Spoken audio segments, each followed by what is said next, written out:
어떤 개구리가 있었는데 너무 몸이 안 좋아서 병원을 갔다 그럽니다. 그랬더니 의사가 이렇게 체크업하더니 아니 몸이 이럴 정도로 왜 병원을 안 왔냐 그랬더니 내가 병원 오면은 심각한 병이 있다고 얘기할까 봐 그게 두려워서 못 왔다 이렇게 얘기를 하더라는 겁니다. 그래서 의사가 정말 심각한데 이제부터 내가 처방해 주는 이 약을 먹고 꾸준히 치료받으러 오면은 그래도 호전될 수 있을 것이다. 그런데 절대로 이 목 뒤쪽에 심각한 병이니까 고개를 제치지 마라 이렇게 얘기를 했답니다. 그런데 며칠 지나지 않아서 이 개구리가 죽었답니다. 왜냐하면 약 먹으려고 고개를 적혔다가 죽었다 그럽니다.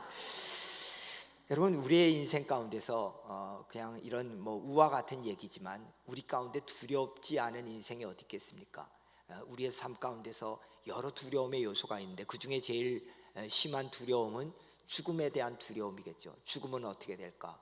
또 죽은 다음엔 또 무슨 일이 벌어질까? 그런데 감사하게도 히브리서 2장 15절 말씀해 보니까 죽기를 무서워함으로 한평생 종로로 타며 사는 모든 자들을 놓아주려고 예수님께서 이 땅에 오셨다 이렇게 말씀합니다. 그러니까 예수님께서 뭡니까? 우리들이 가지고 있는 가장 심각한 문제, 이 죽음의 문제조차도 우리들을 놓아주기 위해서, 우리에게 그렇게 종로로 타고 매여 있는 자들을 놓아주기 위해서 이 땅에 오셨다 이렇게 말씀하고 있습니다. 그렇기 때문에 여러분과 저는 죽음이 두려운 것이 아니라 오히려 죽음조차도 영원한 생명으로 들어가는 하나님의 축복임을 발견하기 때문에 우리는 그 두려움을 이겨나갈 줄 믿습니다. 근데 두려움이라는 것은요 모두 나쁜 것만은 아니거든요. 두려움에는 좋은 두려움도 있어요. 어떤 두려움일까요? 이런 거죠. 내가 이렇게 병들어 죽으면 어떨까? 이 두려움이 있기 때문에 뭐 하는 거죠? 내가 열심히 운동해야지. 그렇게 되는 거잖아요. 또 어떤 분들은 뭐 합니까? 내가 그 술을 먹고 운전하지 않겠다. 왜? 술을 먹고 운전하다가 경찰한테 걸리면은 벌금과 또 심하면 감옥에 갈 수도 있고 다른 사람을 생명을 상하게 할 수도 있다. 그렇기 때문에 내가 그러면은 그 뒷일이 벌어졌을 때 그 뒷감당하는 게 너무 어렵다. 그래서 나는 음주운전을 안 하겠다. 이건 뭐죠? 이건 좋은 두려움이겠죠. 내가 옷을 청결하게 입어야겠다. 왜? 그러면 내가 더럽게 입고 그러면 내 몸도 건강을 잃어버릴 수 있기 때문에 내가 항상 청결하게 유지해야지. 이것도 뭐죠? 좋은 두려움 때문에 하는 아름다운 태도인 거죠. 그러나 여러분, 그 좋은 두려움이라 할지라도요 계속 두려움에 매이게 되면은요 그럼 뭐 하는 겁니까? 그게 또 다른 우리에게 불안 증세가 나오죠. 그래서 운동을 안 하면은 견디지 못하고 막 어떻게 될 것 같고, 또 우리들에게 뭐 하는 겁니까? 또 찢지 않으면 또 어떻게 될 것 같고, 그러니까 좋은 두려움조차도 계속 그 두려움에 붙잡히게 되면은 더 심한 불안과 두려움으로 우리를 붙잡을 수 있다는 것입니다. 여러분, 우리들의 인생에는 항상 이 두려움이라는 문제가 있죠. 연세가 드신 분은 뭐 하는 겁니까? 이제 내 인생이 어떻게 되는 걸까? 우리 자녀들에게 버림받는 건 아닐까 하는 두려움들이 있을 거고, 중년들은 뭐 하는 겁니까? 내가 이렇게 명퇴하는 건 아닐까? 우리의 애들에 대한 진로를 나는 어떻게 인도할 것인가? 뭐 이런 갈등들 있고, 또 어린 자녀들은 뭡니까? 부모님의 심각한 다툼을 보면서 나는 부모님께 버려지는 건 아닐까? 왜 나는 부모님의 기대를 충족지 못하게 되는 걸까? 유치원 아이들도 두려움이 있다는 거죠. 초등학교 가게 되면은 내가 새로운 환경에 적응할 수 있을까? 여러분, 어린아이서부터 노인에 이르기까지 모두 이 두려움의 문제가 있다는 것입니다. 그런데요, 이 두려움의 문제는요 믿음의 사람들에게도 다 있었습니다. 여러분, 아브라함 보세요. 아브라함을 하나님이 그를 불렀을 때 뭐 하는 겁니까? 그에게 애굽으로 기근 속에서 애굽으로 가게 되면은 내 아내 사레가 너무 예뻤기 때문에 사레를 취하기 위해서 나를 죽일 것 같다는 이 두려움, 이 믿음으로 떠났음에도 불구하고 그런 두려움이 있었죠. 야곱은 형을 속이고 두려워서 삼촌 라반이 있는 그런 밧단 아람으로 도망갔었던 얘기. 또 이스라엘 백성들은 뭡니까? 출애굽에서 하나님께서 우리를 말과 말탄 자들을 다 바다에 던지셨다 그러면서 영광을 돌리더니 갑자기 앞에 홍해가 딱 나타나니까 두려워지고, 가데스 바네아에서는 약속의 땅에 들어간 다음에 그들이 거인족 같고 우리는 메뚜기 같다는 이 두려움 속에 빠져버리는 거. 그러니까 우리가 신앙의 여정을 걸어가면서도 이 두려움이라는 문제가 항상 존재하고 있다는 겁니다. 심지어 하나님의 마음에 합한 다윗도요, 시편 13편 3절 4절에서 이렇게 얘기합니다. 여호와 내 하나님이여 나를 생각하사 응답하시고 나의 눈을 밝히사 두렵건대 내가 사망의 잠을 잘까 하오니 두렵건대 나의 원수가 이르기를 내가 그를 이겼다 하오니 두렵건대 내가 흔들릴 때에 나의 대적들이 기뻐할까 하나이다. 여러분, 여기서 다윗은 무슨 두려움이 있습니까? 하나님, 내가 믿음을 잃어버릴까 봐 두렵습니다. 내가 하나님 앞에 올곧은 신앙생활 못하면은 다른 사람들이 볼 때 정말로 너의 하나님이 살아계시냐? 그러면서 뭐합니까? 내가 사망의 잠을 잘까? 사망의 잠은 뭡니까? 더 이상 하나님과 관계성을 잃어버린 사람으로 전락해 버릴까 봐 하나님, 내가 두렵습니다. 이렇게 얘기하고 있는 것이죠. 여러분, 이 두려움이라는 것이요, 사람을 이렇게 절망 가운데로 빠지게 해요. 그렇게 되면 뭐 하는 겁니까? 내가 여러분 그런 소리 하죠. 왕년에. 근데 왕년에가요, 지금은 뭐 하는 겁니까? 여러분들이 전부 다 내려놓는 그런 일로 변했다면은 그는 하나님 앞에 부끄러운 것 아니겠습니까? 그러니까 이 두려움이라는 것이 믿음을 중도에 포기하게 하는 거죠. 우리에게 맡은 집사, 권사, 장로의 직분도, 목회자의 직분도, 또 속회 리더의 일도, 교사의 일도, 찬양대와 찬양팀의 일도 뭐 하는 겁니까? 이 두려움 속에 사로잡히게 되면 뭐 하냐?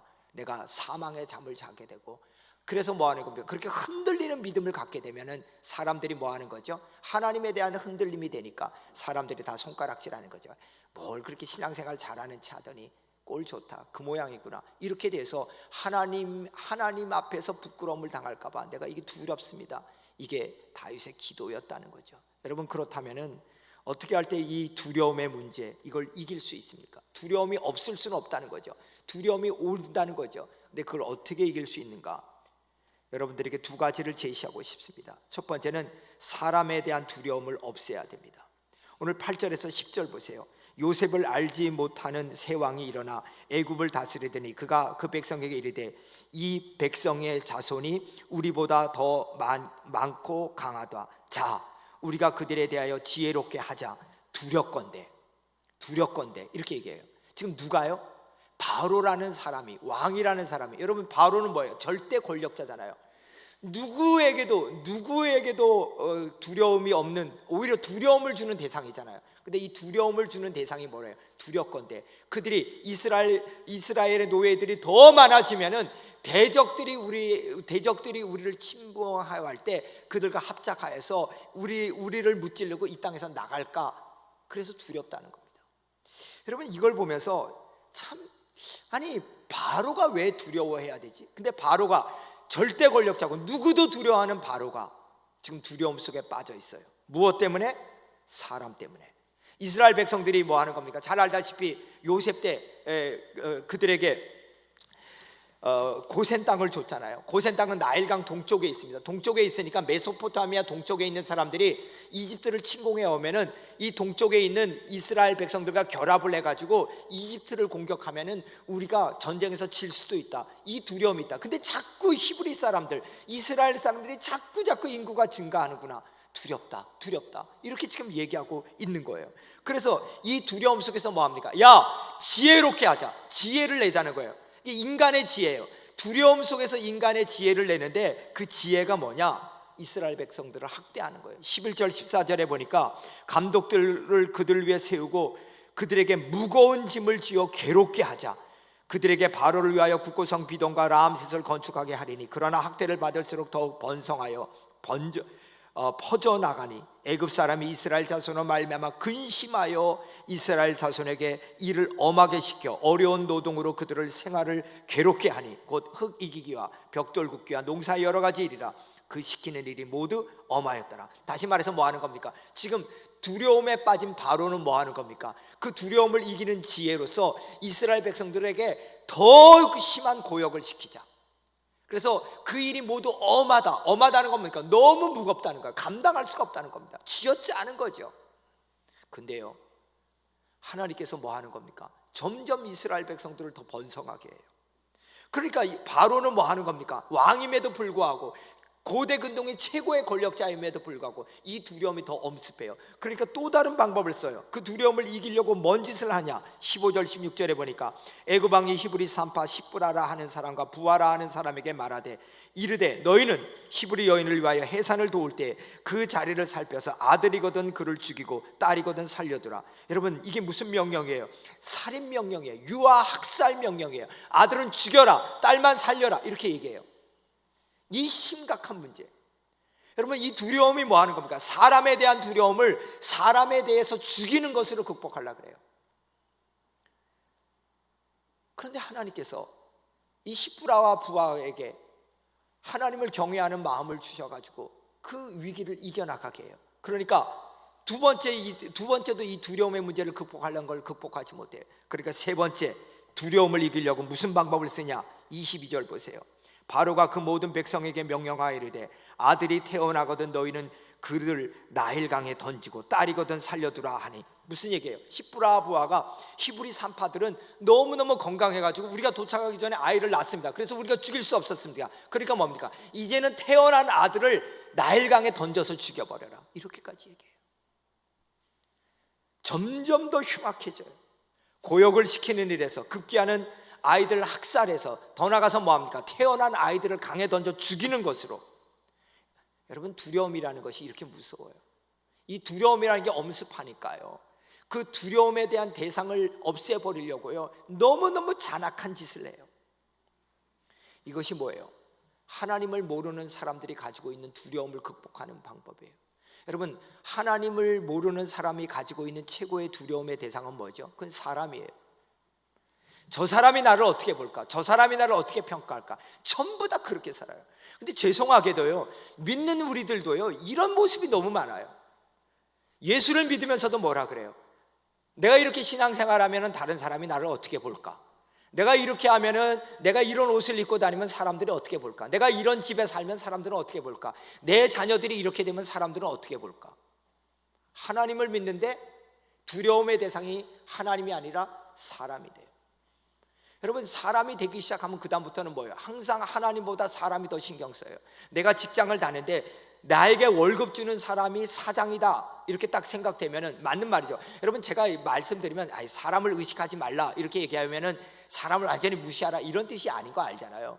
여러분, 제가 여러분을 의식 안 하고 오늘 설교하는데 파자마 바람으로 와서 설교한다면 그거 웃기는 짓이잖아요. 그래서 얼굴도 이렇게 아침에 샤워도 하고 깨끗하게 하고 이렇게 하는 거잖아요. 그렇지만은 여러분, 무슨 얘기예요? 사람에 대해서 의식하지 말라는 게 아니라 그 사람에 대한 의식보다 훨씬 중요한 의식에 대한 것이 있어야 된다는 거예요. 사람이 여러분의 의식의 대상의 첫 번째가 되면 안 된다는 거예요. 그렇게 되기 시작하면 뭐예요? 여러분들의 두려움의 대상은 뭐예요? 하나님이 아니라 사장이 되는 거잖아요. 돈에 대해서 늘 두려움이 있는 사람은 뭐예요? 어떻게든 돈이 있어야 돼. 그럼 뭐예요? 여러분의 두려움의 대상은 돈이에요. 여러분들의 건강 생각하면 뭐예요? 건강이 중요하죠. 근데 건강이 두려움의 대상이 딱 되기 시작하면은요, 여러분들에게 가장 두려움의 대상은 하나님이 아니라 두려움이 된다니까요. 그런데 이거는요, 아무리 높은 권력자라 하더라도, 아무리 많은 지식을 가진 사람, 물질을 가진 사람이라 그래도요, 평생 이것 때문에 하나님이 아닌 사람, 하나님이 아닌 물질, 하나님이 아닌 다른 것에 여러분의 마음을 두려움의 대상으로 삼고 있어요. 여러분, 한번 생각해 보세요. 오늘 여러분과 제가 이 자리에서 예배 드리는데 여러분들에게 정말로 최고로 두려움의 대상이 하나님인가? 아니면 내가 먹고 사는 문제, 사람을 만나는 문제, 취업의 문제, 앞으로의 장래의 문제, 이것이 여러분의 삶의 두려움의 가장 큰 대상인가? 제자들도 보세요. 제자들도요, 하나님을 안 믿는 사람이 되니까요, 하나님이 두려움의 대상이 아니에요.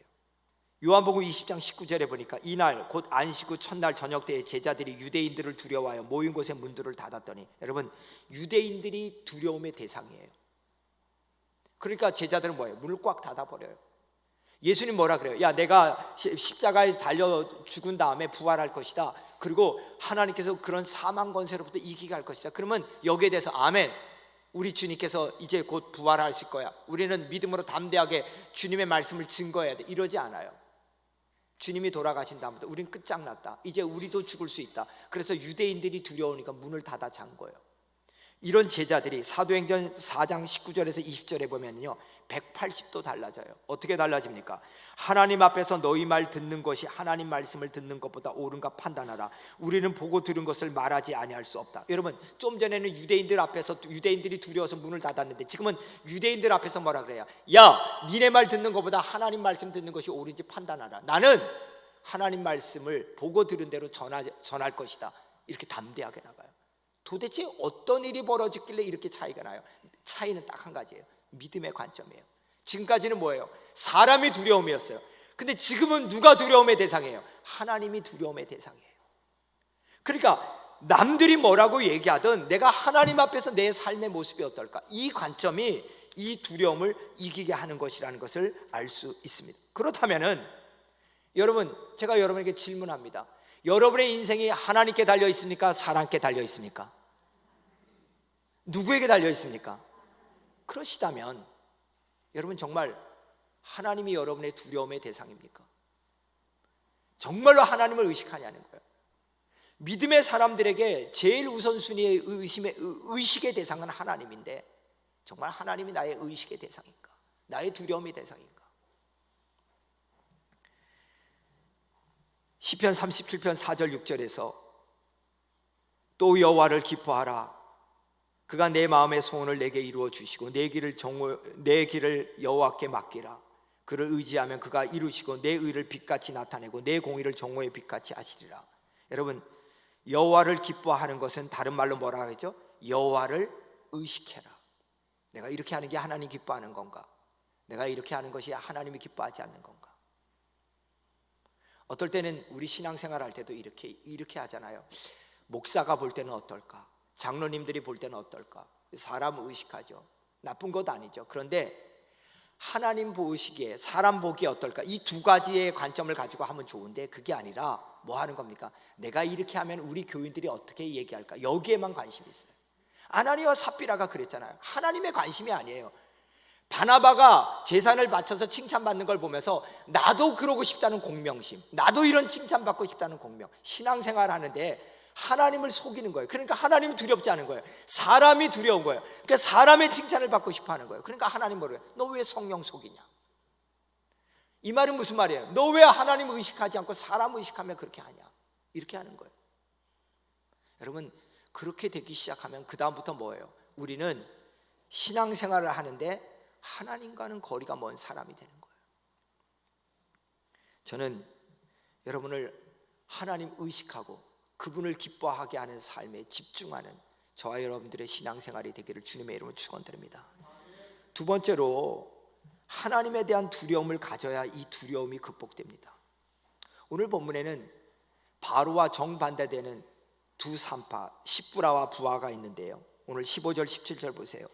애굽 왕이 히브리 산파 십부라라 하는 사람과 부하라 하는 사람들에게 말하여 이르되 너희는 히브리 여인을 위하여 해산을 도울 때에 그 자리를 살펴서 아들이거든 그를 죽이고 딸이거든 살려두라. 그러나 산파들이 하나님을 두려워하여 애굽 왕의 명령을 어기고 남자 아이들을 살린지라. 여러분, 이 내용을 보면 참 아이러니하지 않습니까? 무슨 얘기예요? 두려울 것이 없고 오히려 모든 사람의 두려움의 대상인 바로 왕은 두려움에 떨고 있어요. 그런데 여인이고 그것도 노예로 잡혀온 이방 여인이고 세상적으로 볼 때 너무 보잘것없는 십부라와 부하는 사람을 두려워하지 않고 하나님을 두려워해요. 똑같이 두렵다는 표현이 있는데 두렵지 않아야 될 사람, 사람에 대해서 절대로 두렵지 않아야 될 바로 왕은 사람을 두려워하고 오히려 사람에 대해서 심지어 왕의 명령이잖아요. 왕의 명령을 어기면 죽음이잖아요. 벌벌 사람 때문에 두려워해야 될 십부라와 부하는 사람을 두려워하지 않아요. 도대체 이 차이를 어떻게 설명할 거예요? 여러분, 두려워해야 될 사람은 두려워하지 않고 두려워할 것이 없는 사람은 두려워하고, 이 사실을 여러분과 저는 어떻게 설명하겠습니까? 한번 생각해 보세요. 여러분과 제가 그 당시에 십부라와 부하라고 생각해 보세요. 왕이요, 서술 시퍼런 왕이요, 뭐 지금으로 얘기하면 김정은 같이 그런 폭군이겠죠. 너 남자아이들이 태어나면 죽여야 돼. 그러지 않으면 내가 너 죽여버릴 거야. 그런다면 여러분 어떻게 하겠어요? 정말로 두렵죠. 그 두려움이 없다는 건 말이 안 되죠. 어떻게 두렵지 않겠어요? 산파들도요, 너무너무 두려웠을 거예요. 이건 목숨이 걸린 문제구나. 정말로 목숨이 걸렸다. 내가 이 명령에 순종하지 않으면 나는 죽을 수밖에 없다. 그런데 이 두려움을 뭘로 이겼냐? 이렇게 얘기해요. 하나님을 두려워하여. 하나님을 두려워하여. 도대체 이 하나님을 두려워하라는 말이 무엇일까? 여러분, 여기에는 깊은 의미가 담겨 있습니다. 무슨 의미가 있냐? 여러분, 우리가 가지고 있는 두려움을 이기기 위해서는요, 우리가 가지고 있는 두려움보다 더 큰 두려움이 있으면 이깁니다. 전쟁에 나갔을 때요, 막 전쟁을 하다가 상위군 팔이 한 짝이 잘리고 다리가 이렇게 잘린 분들 있잖아요. 근데 그분들이 뭐 하는 거예요?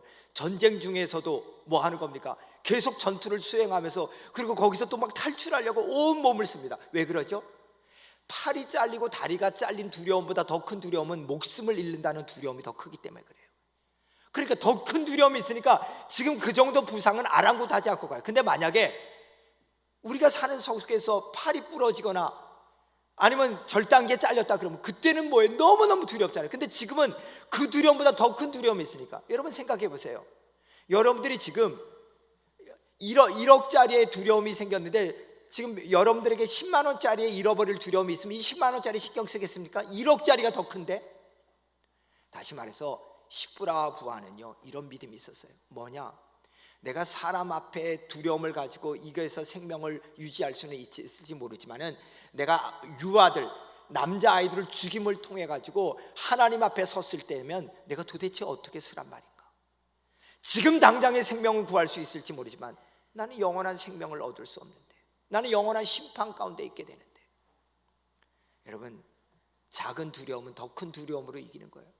지금 눈앞에 있는 이 두려움, 내가 목숨을 잃는다 할지라도 나는 하나님의 심판대 앞에 섰을 때 하나님 앞에서 나는 책망받을 수 없다, 이 두려움이 더 크니까 지금 십부라와 부하는 이걸 얘기해요.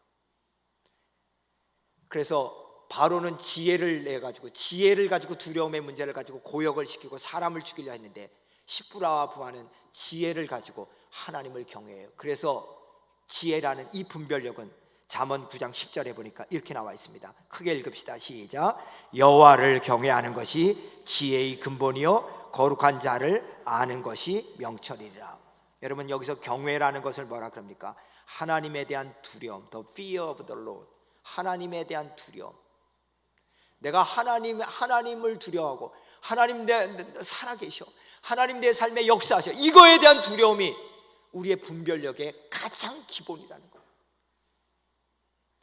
너무 하나님을 의식하지 않고 막 말해요. 너무 하나님을 의식하지 않고 막 행동해요.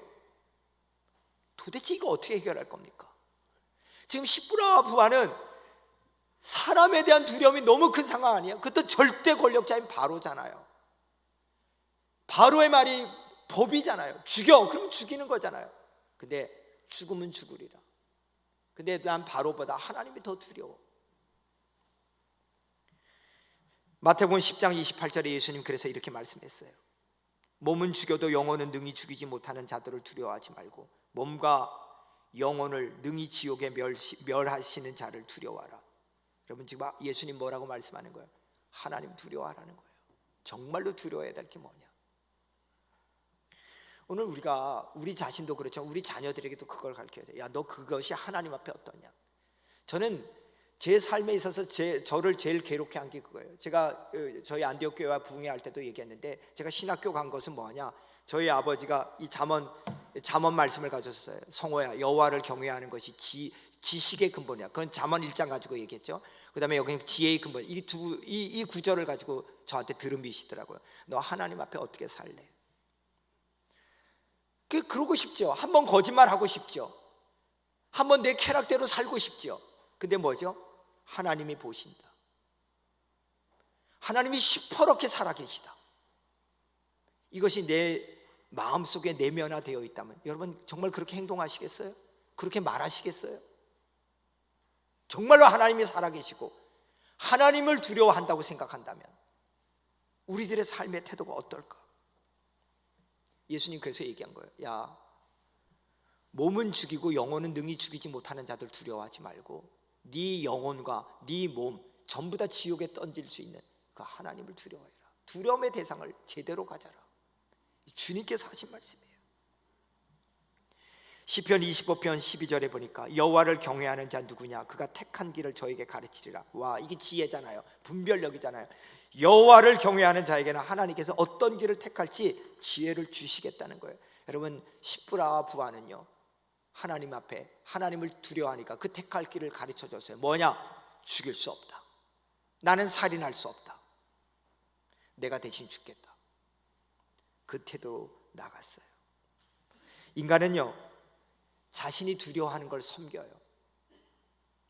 내가 돈이 두려우면 돈을 섬기는 거고요. 내가 사람이 두려우면 사람을 섬기는 거예요. 자기가 두려워하는 걸 섬길 수밖에 없어요. 왜요? 그 두려움을 극복하려고. 건강이 두려우면 건강을 섬기는 거. 어떻게 하든 운동해야 돼요. 근데 정말로 하나님을 두려워하면 하나님을 섬겨요. 무슨 일이 있어도 하나님에 대한 신앙을 가져요. 저는 하나님을 두려워하는 저와 여러분이 되길 주님의 이름으로 축원드립니다. 정말로 중요합니다. 시편 56편 11절에서 다윗이 이렇게 고백합니다. 우리 읽읍시다. 시작.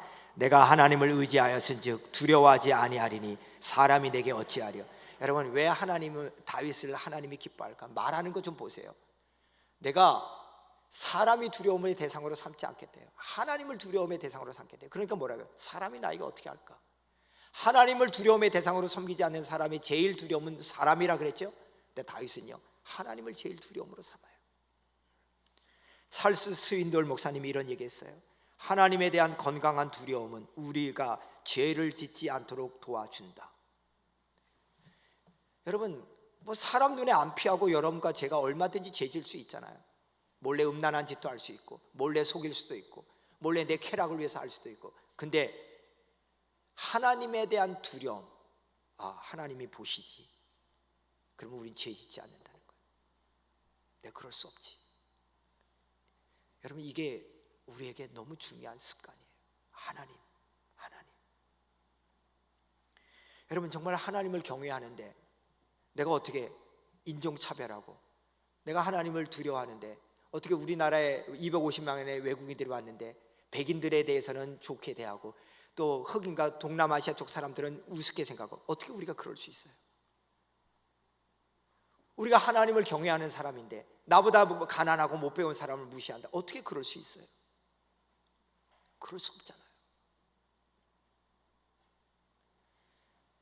그렇기 때문에 하나님을 경외하는 믿음이 충만하면은요, 우리가 이 모든 어려움 속에서도 하나님께서 지혜 주시고 우리에게 살 길을 허락하여 주신 줄 믿습니다. 여러분, 어떻게 하나님의 살 길을 주신지 아세요? 세 번째로 하나님은 사람이 아닌 하나님을 두려워하는 자에게 어떻게 보상하는지 아세요? 이렇게 보상했어요. 첫 번째가 바로 은혜입니다. 20절 보세요. 우리 좀 읽읍시다. 시작. 하나님이 그 산파들에게 은혜를 베푸시니 그 백성은 번성하고 매우 강해지니라. 은혜보다 더 귀한 게 어디 있어요? 하나님께서 은혜를 주는 건 뭐예요? 지켜주는 은혜, 하나님께서 인도해 주는 은혜, 하나님께서 그들의 삶과 함께하는 은혜. 하나님께서 뭐예요? 당신을 두려워하는 산파들에게 당신께서 은혜를 준다는 거예요. 여러분, 우리 은혜 없이 살 수 없잖아요. 나의 나 된 것은 하나님의 은혜잖아요. 하나님께서 은혜를 줘요. 근데요, 그 은혜가요, 어떤 결과로 벌어진지 아세요? 21절 또 읽습니다.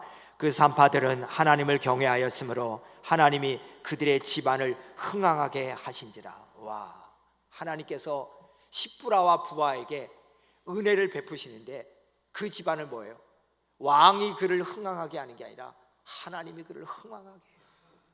형통케 해요. 이 땅에 살아가는 동안에 우리들이 그렇게 가지고 있는 문제, 건강의 문제, 물질의 문제, 우리 자녀의 문제, 그 모든 문제 속에 하나님께서 은혜 베푸시니까 형통과 흥왕으로 인도하여 준 줄 믿습니다. 하나님이 큰 복이에요. 그래서 잠언 22장 4절에 보니까 겸손과 여호와를 경외함의 보응이 뭐냐?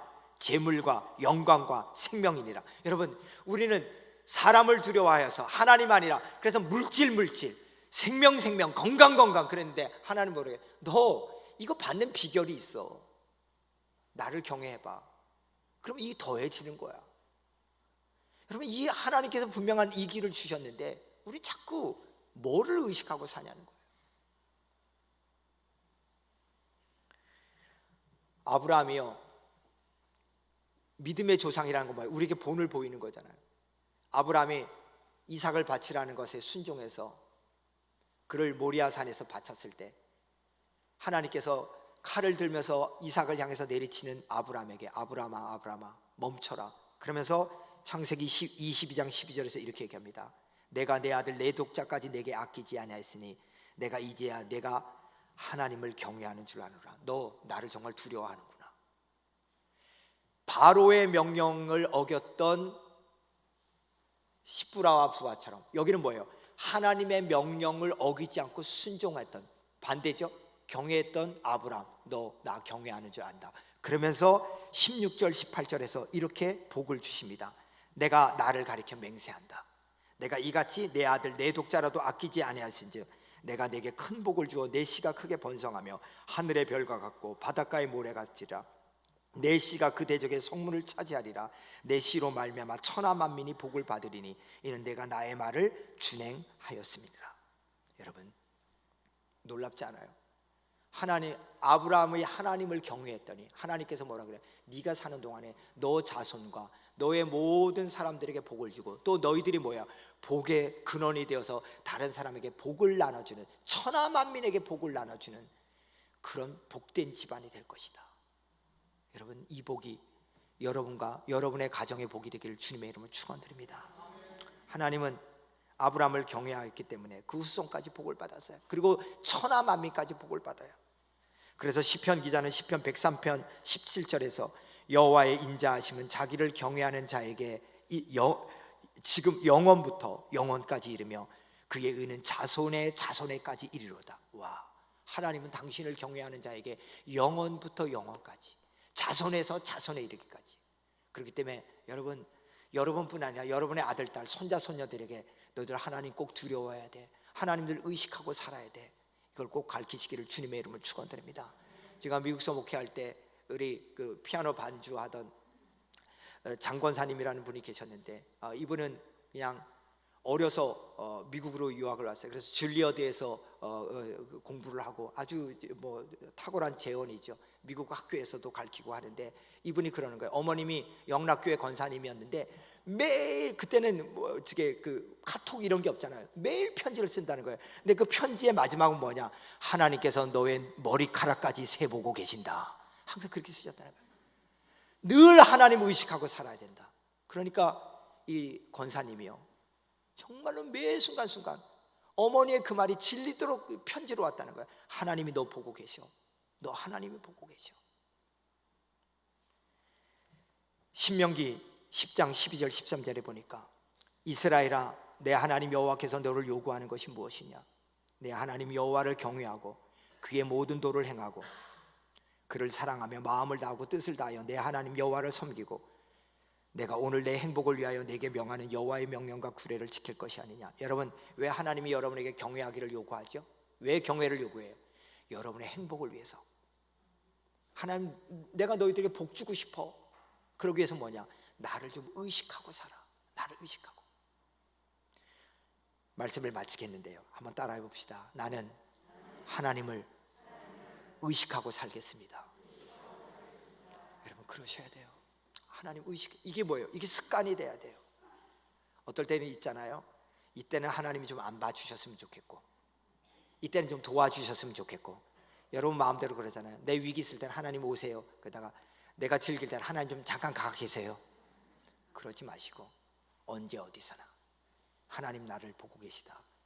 그것도 시퍼렇게 눈을 뜨고 보고 계시다.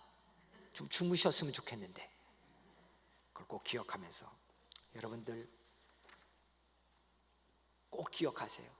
여러분들이 가지고 있는 두려움, 저도 두려움이 많아요. 자식의 문제도 그렇고 목회의 문제도 그렇고 건강의 문제도 그렇고. 왜 두려움이 없겠어요? 근데 우리가 가지고 있는 두려움은 더 큰 두려움으로 이긴다.